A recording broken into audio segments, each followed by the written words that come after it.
At its very core, drug science must remain independent. This means we don't accept sponsorships.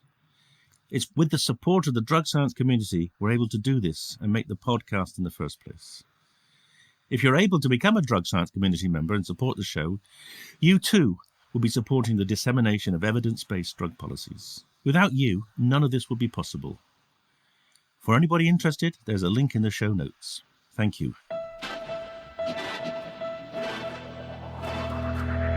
Hello and welcome to the Drug Science Podcast with me, David Nutt. Here we're bringing together experts and activists for a rational, honest and informed conversation about drugs.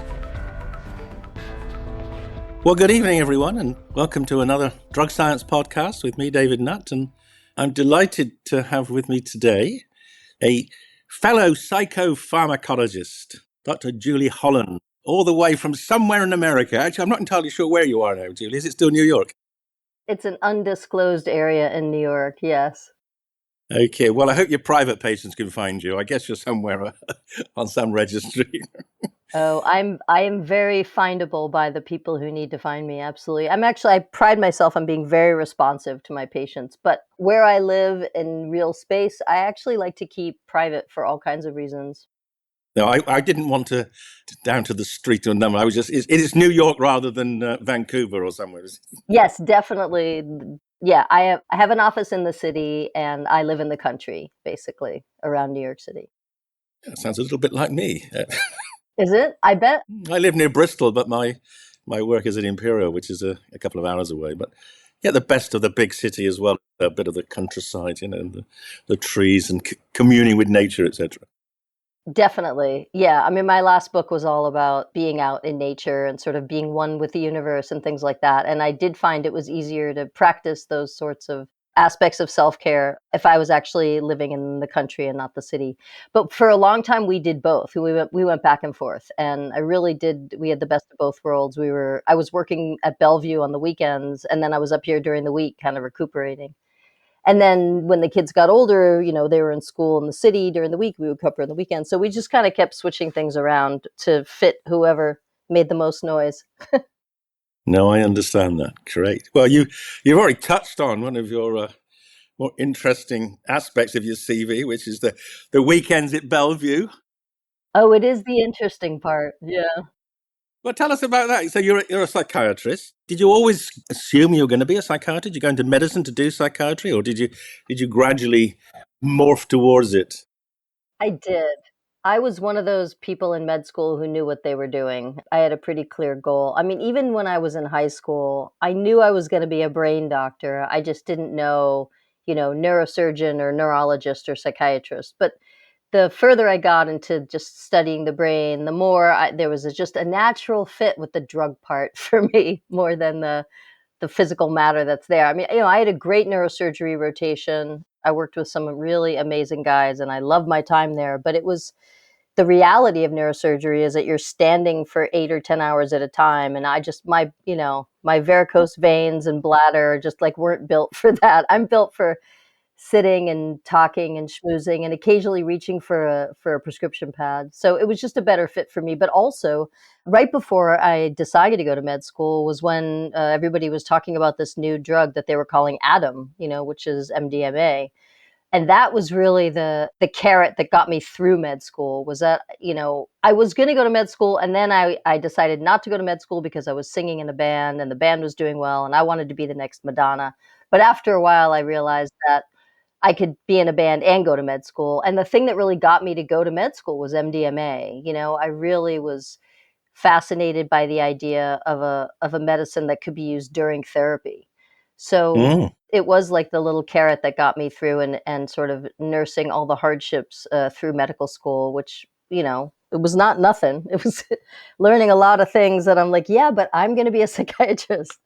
But I'm glad I learned it all. It's amazing how much, one forgets. Well, I suppose eventually one day you might be able to use it outside of clinical trials. I guess. Maybe let's talk about that now because you have kept a close relationship with entactogens and pathogens, MDMA, through your work now with Matt. I think relationship is a lovely way to describe it. I mean, some of my earliest drug experiences have really informed the kind of work that I do. I had sort of an early adverse event. I started thinking of it as sort of like an origin story, but when I was about 14, 15 years old, I wanted to try mescaline. I was very curious about mescaline. I'd heard about it. In an attempt to try mescaline, I inadvertently tried PCP, and I had a pretty intense psychotic experience. And it got me very interested in psychosis, first of all. And some of the most important work that I do is with people with schizophrenia. And why I worked at Bellevue for 9 years is because I have a lifelong fascination with psychosis. But it also got me interested eventually in harm reduction and drug substitution and drug testing. And, like if I want to try mescaline, I should have been able to try mescaline, like why did I have to experience PCP?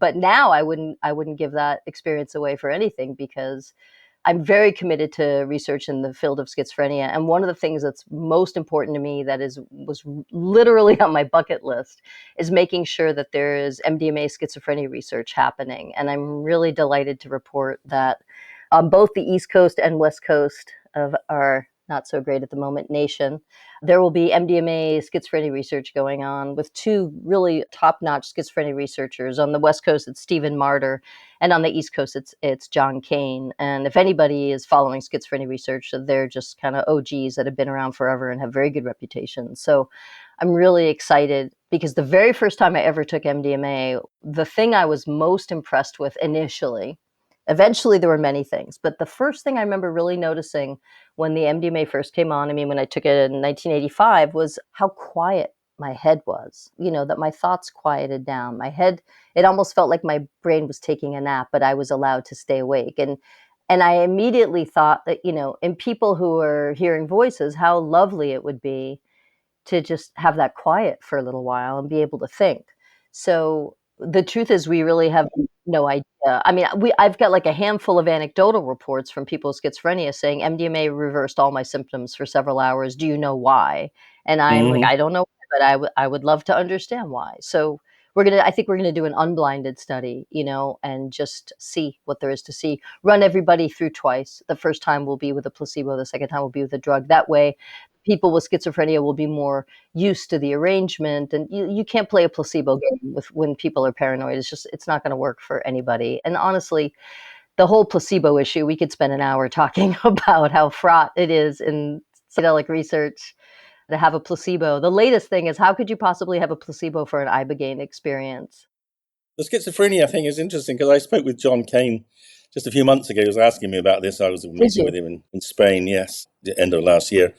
And I think the thinking, we thought that maybe that it would be the anxiety and the social anxiety, a bit like the way MDMA has been useful in autism with social anxiety. But do you think it might actually Right. dampen down aspects to you? I think that we just don't know, number one, but the anecdotal reports that I have collected, I've got like 5 or 6, maybe 7 at this point, reports from people with schizophrenia saying, yes, it made my voices stop for a few hours. Yes, it made me not paranoid for a few hours. I was able to talk to my mother about my treatment and my preferences in a calm way, things like that. Like, I think, I don't know what's best case scenario, but one good scenario would be just respite from symptoms for 2 or 3 or 4 hours, where maybe a little therapeutic alliance can be bolstered with the person with schizophrenia and their family or their caregivers or their therapist or their psychiatrist, anything. Even if you just had like fewer voices for 4 hours, that would still be something, and unfortunately I have to say this because it's true in psychiatric research. Even if it turns out it makes people worse, that gives you information about how the drug works, how the illness works, and how the illness interacts with the drugs. So, worst case scenario, we know that people with schizophrenia shouldn't take this medicine, and that's still important information. Do you think there's been a bit of chatter, well, it's around maybe part of the pro-empathy effects of MDMA might be through the 5-HT2A receptor. Are you going to take people off their 2A blockers like the olanzapine? What I decided made more sense the one thing we want people to not have blocked is the reuptake. the serotonin transporter, or sometimes it's abbreviated SERT. That's the thing that we really want to make sure isn't being blocked by meds. In a perfect world, we don't have to take people off their meds because, oh, moi, that is very destabilizing, you know? And, you know, we had a lot of washout periods with the MDMA PTSD study. And the Mm-hmm. truth is that the people that we had, like, for instance, you know, we published a paper showing that the people who had to come off their SSRIs didn't have a very robust response compared to people who didn't have to go off their meds. And coming off meds is fraught. So in a perfect world, we have people who are either stable off meds or stable on meds, and we're not going to perturb them very much. Just monitor what they're on and just see if there's a difference between. Oh, very exciting. And the same dose, the sort of 100 mg, 125 mg dose. Is that the plan? You know, I am hoping that we'll probably start closer to 75 or 80, but I don't know right now what the dosage was that was agreed upon, because it's not my study. It's just, I had this idea a long time ago and I haven't stopped talking about it since. So enough people finally heard about it that they decided to do it. It's kind of like, you know, MDMA autism, you know, I for years when I would speak at the crowd, I'd be like, this is something that should be studied. Somebody needs to do this. And eventually Alicia Danforth heard me and was like, I'm going to do it. And like, thank God, you know, because it's like I'm not going to do it, but somebody should. And that's the way I felt about this. I don't perform clinical research anymore. I mean, I did that back in the day, but now I do things like a medical monitor or medical advisor. So Uh-huh. basically, I try to get other people to do my good ideas because I don't have the patience to do them myself. No, I fully understand that. I have a wonderful team that do all the hard work and occasionally let me talk about it, which is great. But it is a long haul. I mean, so you started off with a desire to study MDMA and you're ending up looking, hopefully, to the future where it's a medicine. I mean, that must be quite satisfying, even though it took 30 years. It must be very satisfying. I will say that it is satisfying. I am, I mean, I'm 58 years old, and it's been almost 40 years because this was 85. You know, Rick and I took MDMA together the last day that it was legal in 85. So next year it'll be 40 years. Wow. And it's, I've been joking with him for 4 decades that he needs to like watch his cholesterol and his blood pressure because this is a long game, but I didn't know it would be this long. I have to say, I thought it would take about half this time.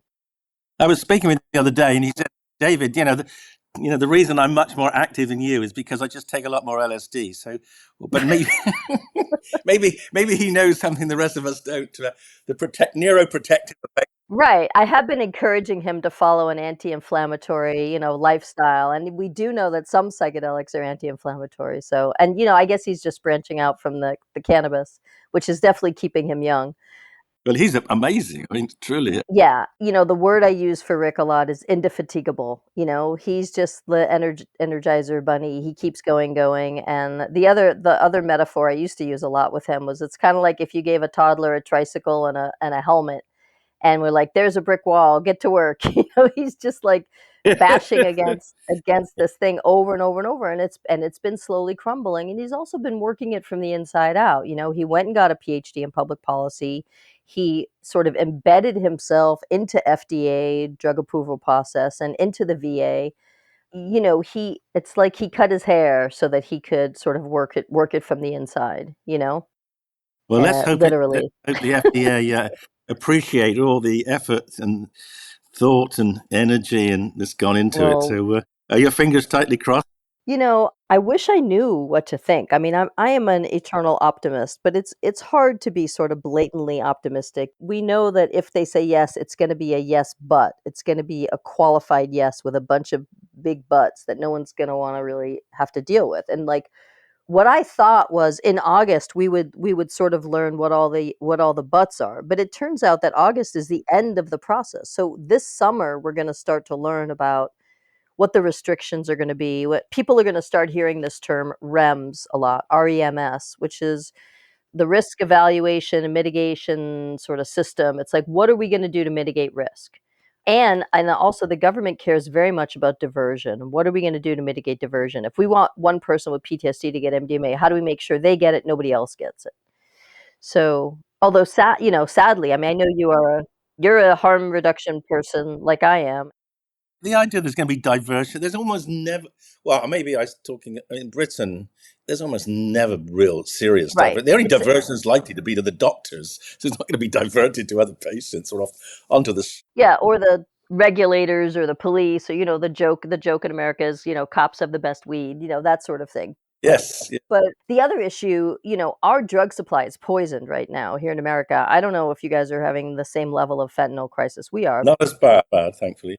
It's gotten to the point, it's not just heroin, it's all the drugs have a chance of having fentanyl in 'em. So, somebody took one ecstasy tablet and died because it was fentanyl. So, the problem now is that because the entire drug supply is poisoned, the truth is that diversion is harm reduction. I'm not saying that anybody wants diversion, but it's like, why are you focusing so much on diversion when actually anybody taking ecstasy, they could be getting something that's not MDMA, that's more dangerous. We actually did have we had a pretend MDMA fentanyl death in the UK a little while back, but we've actually kind of closed our eyes to it. We have real problems getting proper testing of on many of our deaths at present because we just won't invest in the fact that you've got to test for quite a few different compounds to make sure that there's nothing there. Yeah, I mean, so from a harm reduction drug substitution perspective, as somebody who sort of got quote poisoned in a different way, I'm certainly very sensitive to the drug poisoning issue. It's happening now, and I always want people to be able to get what they want in a safe way. And I've always from the very beginning have been pushing for like needle exchange and supervised injection facilities and anything.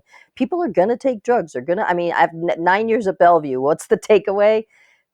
People are going to F themselves up in all kinds of different ways, and they're going to do stupid things and things that you can't even imagine in an effort to alter themselves away from their reality. And so, given that this is happening, how can we make it safer? Yeah, that's interesting. I hadn't thought of it in that context. I know Rick is often going on about the long-term vision of having people getting full open access to psychedelics and MDMA outside of the medical arena.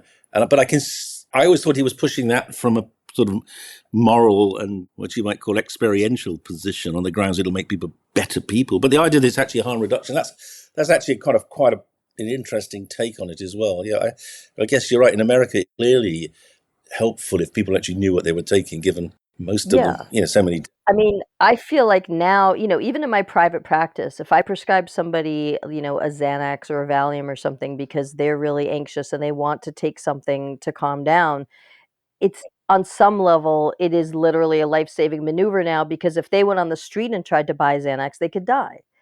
you know? So this whole issue of access, safe access, and what is best. I mean, the big argument now, I think, is this recreational model versus a medical model. And, do you really need two therapists sitting right next to you while you trip? And obviously, many of us in our youth or adulthood or wherever, we took psychedelics without, this kind of medical supervision. And the recreational model, unfortunately, now because of the poison drug supply, the recreational model is even more unsafe. It's always safer, obviously, if you know what you're taking and somebody's keeping an eye on you, so you don't do anything stupid. That's harm reduction. But do we need two therapists, holding each of your hands while you process your childhood trauma? In the clinical research, we were taking people who had failed other treatments, who were really, really sick, nothing else was working, and yeah, they needed a person on either side of them because they were processing some really heavy stuff. But not everybody needs that level of care, and it would be nice to have some sort of like a mental health center, almost like the way that we have, like, you go to the gym, you go to the community center, there's a pool, there's a weight room, maybe there's a track, and yeah, there's some people keeping an eye on you so you don't drown or you don't have a heart attack. They're not doctors, but they're keeping an eye on you. So could we have some sort of a mental health club? Where you have options. Maybe there's an EMDR room, maybe there's a yoga room, maybe there's a room where you go scream, and maybe there's a room where you sit and have MDMA and you write down things on a pad of paper. And like, do you have a therapist with you? Maybe if you need one, you can have one. I mean, originally, with the REMS and FDA approval, there's absolutely going to be psychotherapy bundled with MDMA, like full stop. That's what MAPS and Lycos have asked for. We want the therapy to be an integral part.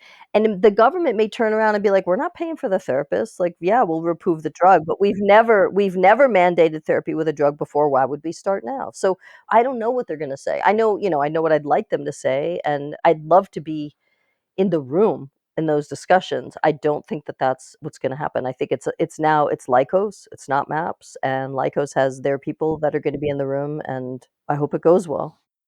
Yeah, there are two things that we want to extend that conversation on. I mean, the first is that we've obviously confronted the same issues with our psilocybin work. We have two guides, therapists there all the time. Whether we need them or not is a moot point. Others have used just. But I'm wondering about the idea of people bringing their own therapists, or at least so that someone that if they're in therapy, maybe that therapist could come with them and then be part of that process, and also then carry on afterwards, rather than them having a sort of break in which something happens with another therapist, a research therapist, and then trying to reintegrate with the previous therapist again afterwards. Is that a model you think might be viable for MDMA? Yeah, no, I think that's a great idea, and also, the more people that learn about MDMA or understand what's going on or actually get certified in the therapy, the easier it's gonna be. You won't have to switch because you'll just have somebody who already knows. But yeah, especially in a world where you have 2 therapists, it certainly could be the case that one of them is really trained with MDMA and one of them really knows the client, and that's a good combination. The other thing I think, and Rosalind Watts, she definitely spent time in these groups where they're running cohorts through. They're running like 8 people at a time through a psilocybin trial, and those 8 people end up, creating a little community amongst themselves, and that to me is also something to really look at because first of all, it's obviously cost effective if you can prep people as a group, if you could do some of the integration as a group, but more importantly, that group now, there's 7 other people that have gone through what they went through to some degree, and they can, stay in touch with them, process with them, they make new friends. Like, that part is, like, the sort of fringe surprise benefit from the effective idea of running groups through. So I think that's gonna happen more and more with MDMA, with psilocybin, any of it. And, my patients need that. I mean, it's hard to make friends as an adult, and, one of the issues that my patients are really struggling with is feeling isolated. Mm. And others not understanding why they're isolated, and then subsequently not understanding what they're talking about when they talk about the experience of the trip. So, there are 2 levels of the dissociation or isolation, aren't there? Yeah. And the other thought is, I don't know if you followed there's quite a big dialogue going on in the Netherlands at present over how to make MDMA available in the similar way to the way they make cannabis available, through perhaps some kind of regulated market, some kind of head shop. I mean, I don't know if you followed that story. Yeah. Well, I haven't. I mean, here's what I worry about is MDMA is definitely one of these medicines where you really have to keep an eye on the dosage and the frequency or you're going to get into trouble. So I don't want people to be left to their own devices about how much MDMA they can get and when. And sorry if that's an unpopular take, but I do worry about, I do think that there's really like an ideal spacing with this medicine. And it's not, every weekend when you're going out dancing. Like, I do not think that's the ideal spacing for harm reduction. So that's what we're asking FDA for is just somebody having it 2 or 3 times, in this very heavily guided and bounded way where you've got 2 therapists working with you for a period of time. So I think they're asking for what they think is the safest and most effective thing that we've seen with the clinical research. But again, keep in mind, these were really tough patients. Like, there are people who just have a simple phobia or they're trying to just kind of talk to their boyfriend about a breakup. And, you don't necessarily need all that support. No, quite. One of the ideas is maybe you have some sort of smart card where you're allowed to maybe get 5 doses a year with the permission of through a pharmacy. Right. I think, a smart card would be great, but I'm sure there's lots of ways to sort of, scam around that. But the truth is there already is, right? Anybody who really wants to can try to find MDMA from another source. And so, there's 2 different things basically. There's like MDMA for PTSD and then there's everything else, and this drug was approved to be used in like pretty intense, complex, chronic PTSD, and like that's where it really shines, But I also think it is very useful. I know that it's very useful in couples work. I know that it's useful sometimes for people to just take it on their own and write down a bunch of pages of self-exploration, like you can just take it and journal, you know? But I think eating disorders, for really looking at the body and having some measure of acceptance of the body and what it's been worth, or understanding the psychic underpinnings for the, disordered eating, vomiting, etc. I think MDMA is going to turn out to be very useful for eating disorders. But really, the thing I say, and this is true for psychedelics too, really, there's so many behaviors in psychiatry that come down to a cognitive rigidity where you just have it in your head. This is how I am. This is what works for me. I don't want to screw it up. And even though like that drink, you think the next drink will make you feel better, but it really doesn't. Or the next time you vomit, or the next time you spend money on Amazon or whatever it is, you think that it'll feel better and it doesn't, but you keep doing it because you're just locked in that rigidity. And I think that MDMA and most of the psychedelics really lend this cognitive flexibility where you just have a second to be like, what if there's another way? Maybe I should try to think about this from a different perspective. Maybe this way isn't working. Maybe I should, turn left 90 degrees and see what's over here. So in that way, then I think that these medicines are like transdiagnostic, pan-diagnostic. They can work for anything where there's cognitive rigidity, which is all the substance issues, all the self-harm issues, and even anxiety and depression to some degree have this element of cognitive rigidity. The world is a dangerous place, or I'm a bad person, these really ingrained thoughts. As you'll probably be aware, we've surpassed an impressive milestone recently, with 100 episodes released of the Drug Science podcast over 4 years. We really couldn't be happier with the show. At Drug Science, we know times are tougher than ever, and not everyone can donate to support the show, and that's completely okay. But if you're enjoying the content and want to support us, there's a simple, free way to make a big impact. So instead of a donation, we'd be incredibly grateful if you could take just a few moments to leave us a review on your preferred podcast platform. So whether you're tuning in on Apple Podcasts, Spotify, or any other platform of your choice, your reviews play a crucial role in boosting our visibility and our egos. So if you've laughed, learned, or found some joy in what we do, please consider sharing your thoughts. Your reviews not only warm our hearts, but also significantly contribute to our podcast, making it easier for others to discover and enjoy the content you love. So thank you so much for being a part of our community. Your support in any form really does mean the world to us. So keep listening, keep sharing, and don't forget to drop that review.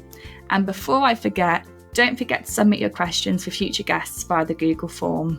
So now back to the show.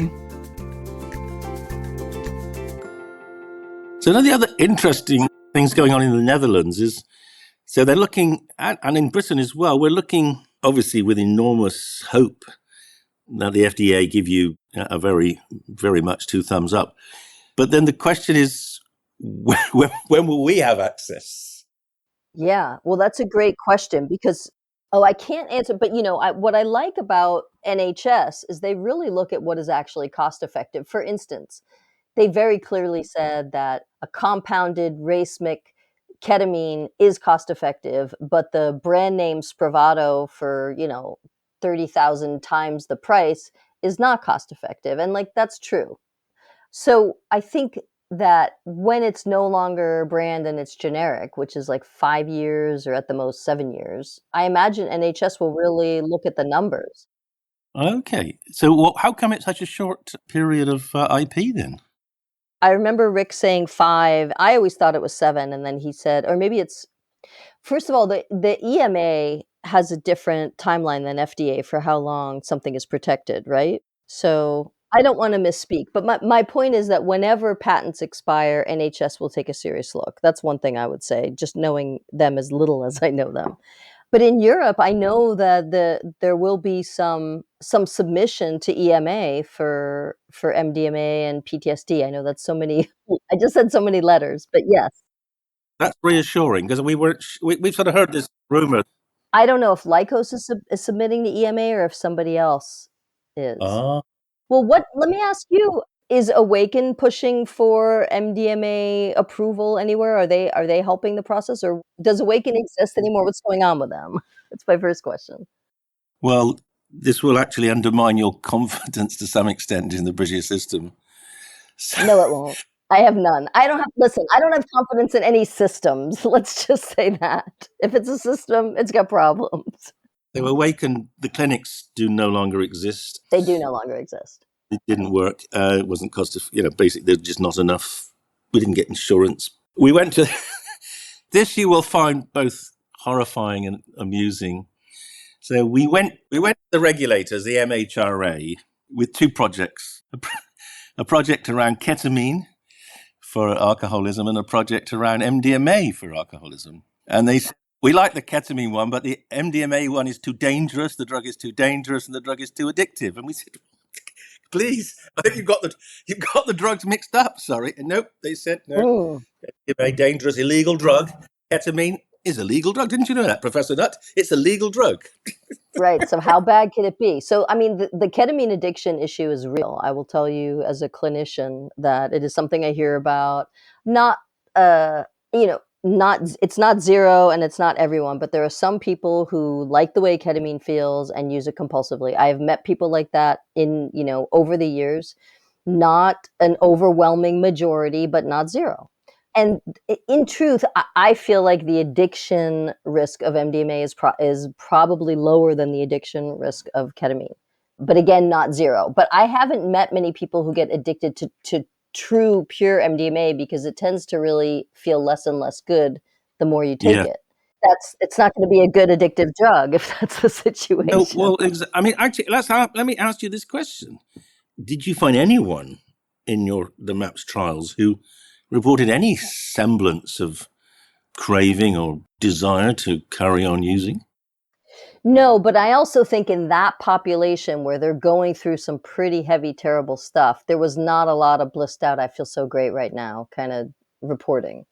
So it may be sort of cherry picking, but no, we did not see a lot of people seeking out MDMA on their own or saying that they loved it and want to do it again. Those numbers weren't very high. But it may be that in a recreational setting, I mean, I will tell you as somebody who was, 30 years ago in her 20s, dancing for hours on end and feeling really great and loving everything around me. For some people having that experience, they may want to repeat that over and over again, but it's not going to feel as good. Like the more times you do it, the worse it feels. The more close together you do it, the worse it feels. And many people eventually kind of get the message, this isn't quicker than they would get for something like alcohol or cigarettes, where it's a mixed bag. You get some good and some bad.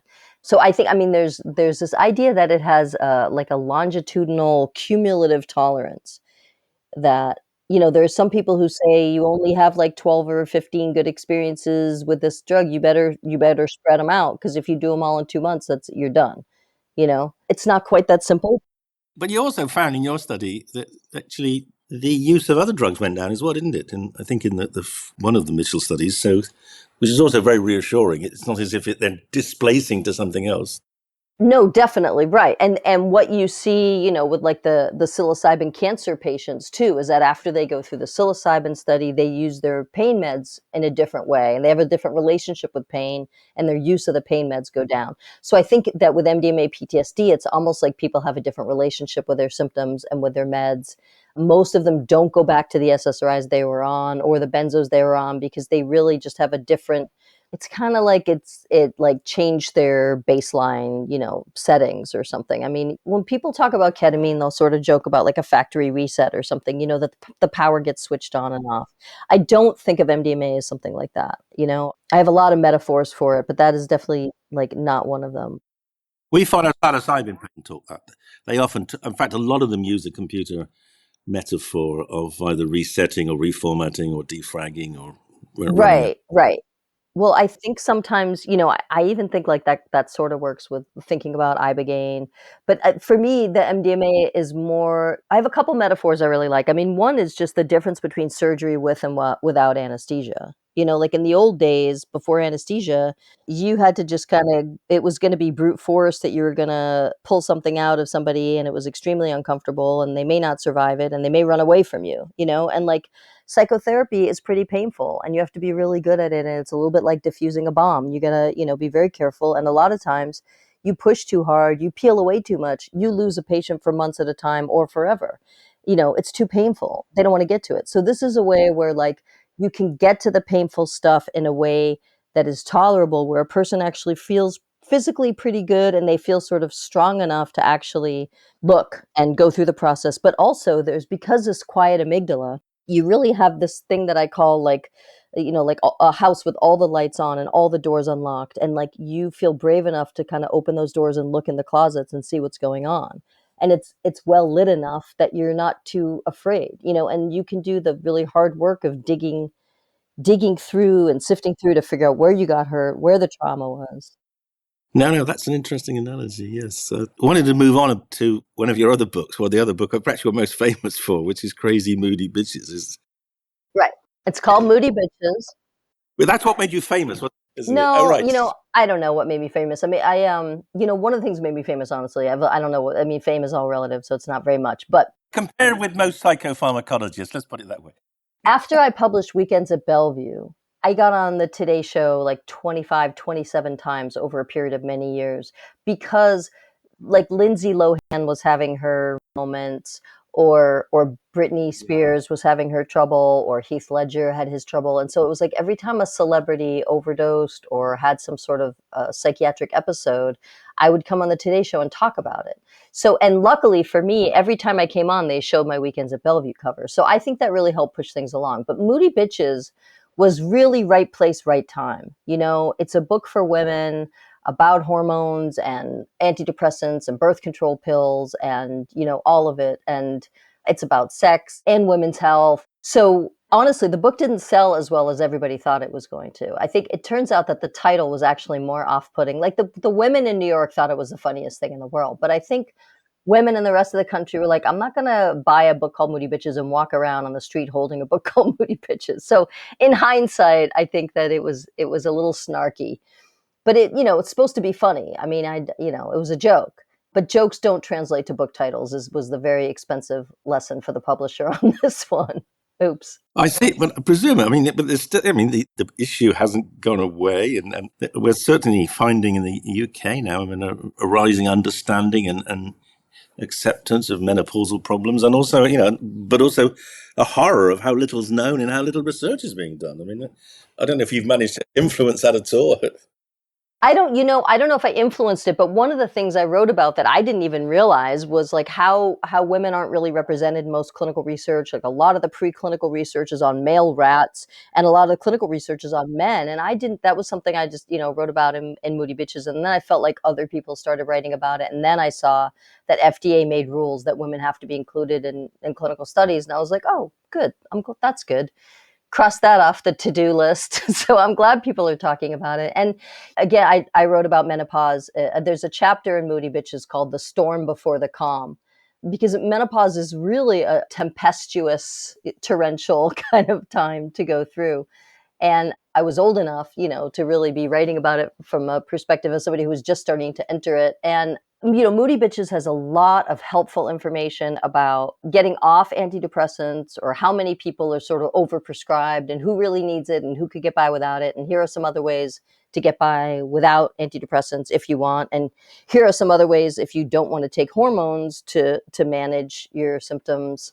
So it is still a lot of useful advice. It's true that its time has not passed, but Good Chemistry is definitely the one that I feel like is more like recent and trending. It's all about psychedelics and connection. And the irony of Good Chemistry, by the way, is that it came out right as COVID started, and it had all this advice about, skin to skin and cuddling and sex and, get off your computer and go outside and be with your friends and hug everybody. And then we got dear.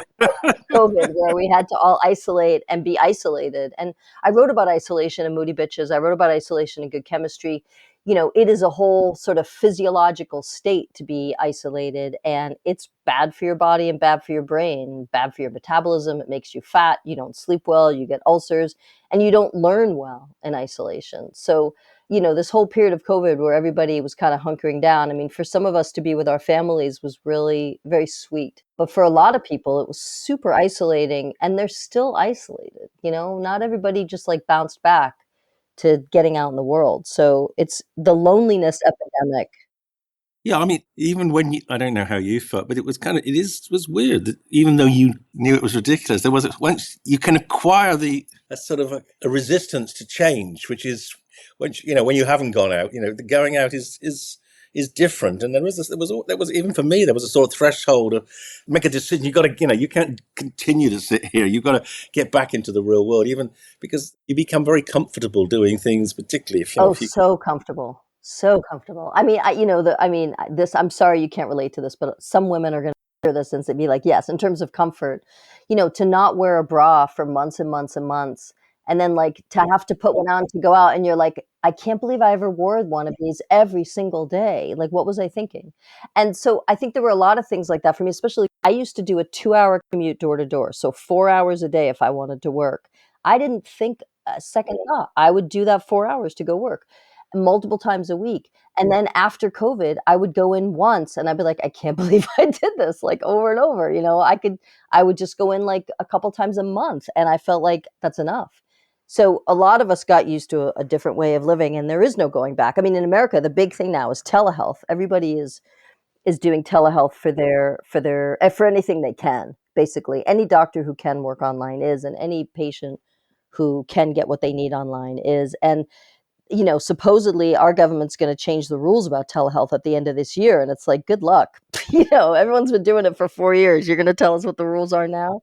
Okay. Of course, there was that interesting experiment with telehealth in relation to ketamine. You're probably closer to it just seemed to me a rather bizarre thing, even to trial. Maybe I'd be interested in your thoughts on it. Yeah. So this is a touchy area now, and it did happen during COVID, right? Is that people got so used to telehealth and getting like controlled substances via telehealth that some ketamine companies opened up where they're sending compounded ketamine to clients, and then they're sort of sitting with them. I'm putting air quotes around sitting via computer, via laptop, so that they're sort of available in theory if you need something. But so yeah, this home ketamine use there's a couple companies doing it. And what's actually amazing is that there haven't been any sort of, public facing sort of terrible adverse events. So it is happening in somewhat of a safe way, and that we're not hearing a lot of negative about it. I have had a couple of patients go through working with Mindbloom and had good experiences. I had somebody else who really wasn't happy with the person who was a sitter, but then they got another sitter and it was fine. But yeah, that makes me nervous, mostly around the abuse potential of ketamine, which unfortunately is, somebody made a joke like ketamine is the crack of the psychedelics. And that's not really fair, because it's not like intensely addictive, but it is, of all the psychedelics, it has the highest abuse potential. I think it's safe to say that so far. Maybe that we'll get some other good ones in the mix. But so far, this seems to be the one with an abuse potential. So everybody should be talking about that. We should be aware of it. We should, not put our heads in the sand. We should know that it's a real thing, and that has to be kind of baked into whatever the clinic or whatever the services that are offered is, that there's some oversight. There has to be a grown up in the room. Yeah, isn't the problem in the US, though, that it's difficult to get people to register? They can register with multiple doctors. Is that the issue? Well, there is, in New York, there's a prescription monitoring program where if I put in somebody's name and date of Okay. birth, I can see who else is prescribing for them. But it's state by state. Like New York has one, Florida has one. It's not federal, it's not national that I'm aware of. And it tends to be compounding pharmacies and not regular pharmacies that's prescribing. I have Yeah. no idea if they have the same access. Maybe they do. I hope they do. Yeah. Well, you mentioned ibogaine earlier on in a sort of throwaway comment about how do you perceive it. About how do you placebo that, right? But I'm interested. I've always been interested in ibogaine, but also somewhat kind of unclear as to whether it really is a medicine that's going to have advantages over what we have at present, not least because of the cardiac effects and the enduring Right. effects. Well, here's what I would say is, if you have somebody who's been medically cleared and their cardiac status has been assessed by echo or EKG, and you're good to go, I think ibogaine works when nothing else works, and it works for like really. I'm going to use a word that's probably going to piss some people off, but I will tell you, after 9 years of Bellevue, there are some people who are what I would call committed junkies. Like, Mm-hmm. I like the way opiates feel. They work for me. I'm going to keep using them. And sometimes like you need the big guns, and ibogaine is the biggest. It lasts the longest. It can last between 36 and 72 hours. It's not a 4 or 6 hour experience. It lasts over days, 2 days, 3 days. The person needs help getting up, going to the bathroom, being on IV fluids because you're not going to be eating. Usually they're on a cardiac monitor if you're in a place that knows that that's supposed to be the situation. So it's not for everybody, but for some people where nothing else has worked, it really works. On the other hand, like I said, I mean, there are people who have gotten, out of their addictions working with other psychedelics like ayahuasca or psilocybin or LSD or 5-MeO, DMT. I think a lot of different things will work. Even ketamine seems to really, as you know, help with alcoholism. And there's like a long history of ketamine being used to treat alcoholism. Remember Evgeny Kripitsky from the USSR? He was somebody, I feel like a million years ago, Evgeny was like, everybody, you need to know ketamine really helps with alcoholism. We're like, yeah, yeah, yeah. But imagine if we had listened to him, 40 years Yes. ago, he was talking about this 30 years Yeah, ago. indeed. 30 anyway. Yeah, 35 probably. Yeah. But why is Kentucky suddenly? I'm just fascinated with this. Is it Kentucky, isn't it, where Yeah, governors? What's going on there? yeah. This is what happens in America a lot, is that you make some progress and then the new people come in and they say, yeah, we're not doing this. So, the last governor, the last House of Representatives, everything, this guy, Brian Hubbard, did a lot of legwork, learned a lot about ibogaine, spoke to a lot of good people, and was like, I really think this is the horse we should back. And everybody was like, yep, sounds good. And then somebody new came in and they're like, yeah, no, we're not going to do that. And that happens a lot around here. It's happened with me getting a book developed and turned into a TV show, and then somebody new at HBO, and then it's done. So like there's a lot of turnover. So unfortunately, it was totally a government turnover. So now I think they're pivoting to Ohio. Ohio has even more money from the opioid abatement settlement than Kentucky had, and Ohio's very interested. So they're going to try all over again. But ibogaine's not going away. I'll tell you that. Ibogaine's not going away because we have a huge opioid problem in America, and it's going to be part of the solution. And we're going to have to get around this cardiac issue. The bottom line is that people have to be monitored. They just have to have good cardiac monitoring. And some people, you're going to have to say, sorry, you're not an appropriate candidate for ibogaine because, either you've kind of trashed your heart valves from shooting up, and I'm sorry, but that's the reality is if you're not going to get clean needles and supervised injection sites, you're going to have people who've got heart valve issues from shooting, and they're not going to be able to have ibogaine. But a lot of people are. A lot of addicts, not just opiate addicts, can avail themselves of ibogaine. And I think the other thing is that there's going to be things like 17 mmc or other sort of one-off, ibogaine knockoffs. I think Gilgamesh has one, if I'm not mistaken, and I thought MindMed had one, but I think they may have abandoned it at this point. But there will be sort of ibogaine adjacent meds that will have less cardiotoxicity. Well, yes. Well, let's hope so. We're keen to find out what it does in the brain, but we've not managed, unfortunately, to get through the issue of the ethics in that yet. But at some point we will. But we have located a cardiac monitor which is compliant with an fMRI. So hopefully, So are you gonna do a little ibogaine research there? Is that what you're saying? Perhaps.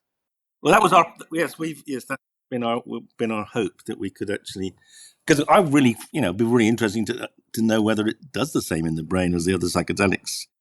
It doesn't. I will tell you right now. First of all, it's kind of pharmacologically promiscuous. I love saying that, in the best possible way. It definitely doesn't do just like one thing. It's not neat, but it's neat to look at all the different things it does. I think it's fascinating. NYU had one of the earliest ibogaine conferences back in the 90s, and I don't know how I was lucky enough to be there, but somebody I knew in the drug policy world was like, you should come learn about this. So I'm glad that I heard about it so early, and I have been able to send people to ibogaine clinics over the years, off and on, when they're really, these guys are like at their last. It's like they're gonna die. They are gonna die. Being an opiate addict on the street in New York City. So having treatment that may kill them is still better than continuing in a lifestyle that will kill them. But even so, you can make it safer. Quite.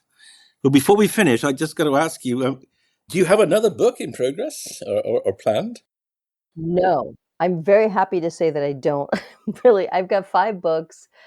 3 of them have been optioned for TV, but I haven't gotten anything. I really would like to just sort of have a little bit of a career in scripted television, and that hasn't happened yet. So that's where a lot of my focus is now, is just trying to, like, Weekends at Bellevue got turned into like a pretty good pilot, not a great pilot, so it didn't get picked up. And then Moody Bitches was an amazing script by Diablo Cody, but it didn't get made.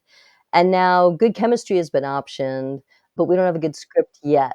So I keep sort of, this is like one of the things on my bucket list, is to be involved in a scripted show. So I'm still trying to make that happen. One other completely random thing, I went to visit Amanda Fielding recently, and we spoke of you fondly. But I had never been to Beckley, and it was really fun just to kind of see her in her natural environment there. Well, it's definitely different. Yeah. Seriously. Oh, that's great. Well, they're doing well. I mean, she's persevered for as long as you haven't. Talk about indefatigable. I mean, she's a lot like Rick that way, and that, like, she's just ever inching forward and never veering off the course of wanting this kind of research to happen. Yeah, as she'll tell you, it's all down to LSD when young. Yes, she is very focused on LSD, and also LSD for, LSD microdosing for older people. I think that there's really something there. And yes, I've seen that case report of hers. It was kind of powerfully compelling. Yeah, I mean, it's disturbingly compelling that we've overlooked that. Well, it's LSD scares people, I mean, it sounds kind of scary, and like, you think, give grandma a little dose of LSD and you're like, are you crazy? But I think, if you think about somebody who's demented and their brain is just kind of offline, and it may be just kind of sticky enough to get them back, back with you for a couple of hours. And that, again, it's like respite from symptoms. It's a gift. It's a gift to the person. It's a gift to their caregivers, to get any light back in their eyes for a few hours. So I think it's really interesting work, and I've actually decided that I said yes to being a scientific advisor for Beckley Foundation, just because I do believe in what she's doing. Well, I'll give you a heads up on an interesting angle, a similar angle, but another parallel piece of evidence for LSD and dementia. So there's a German author called Norman Ohler. And he wrote a book called Blitzed, which is about the use of drugs in Nazi Germany, particularly stimulants. He's got a new book out called Tripped, and I'm interviewing him next week. And his podcast with me will come out next Tuesday. And he's an interesting man because his father is a very, very senior judge in Germany. Mm-hmm. And his mother is quite demented. And he persuaded his dad to allow him to give his mother LSD, and his mother has improved. And the father has said, I'm going public with this because even though I'm breaking the law, it's too important. So it may be between Amanda and Norman, we'll get Well, I some think that's new great. insight. I thought Blitzed was a really fascinating book, so I will definitely be listening to that podcast. I think I'm looking forward to his new book. I think that's great. Well, look, been lovely talking to you. Thanks, Julie. And keep up the good work. Our fingers are tightly crossed for the FDA decision. And I can't think it could be anything other than great news. So let's hope it is. Thank you. Well, let's hope. Thanks to you.